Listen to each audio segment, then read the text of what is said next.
সহিহ মুসলিম শরীফের হাদিসে রয়েছে, রাসূল আকরাম সাল্লাল্লাহু আলাইহি ওয়াসাল্লাম বলেন, যে ব্যক্তি কোনো ভালো কাজের পথ দেখায় সে ব্যক্তি ওই ভালো কাজ করার মতো সওয়াব পায়।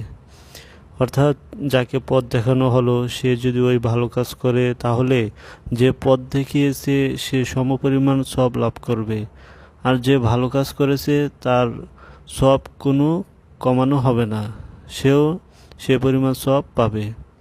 তো তেমনিভাবে যে ব্যক্তি কোনো মন্দ কাজের পথ দেখায়, যে ওই মন্দ কাজ করে সে যে পরিমাণ গুনাহ করলো, যে ব্যক্তি তাকে দেখালো সেও কি সমপরিমাণ গুনাহগার হবে, সেও সে সমপরিমাণ তার আমলনামাও কি পাপ লেখা হবে।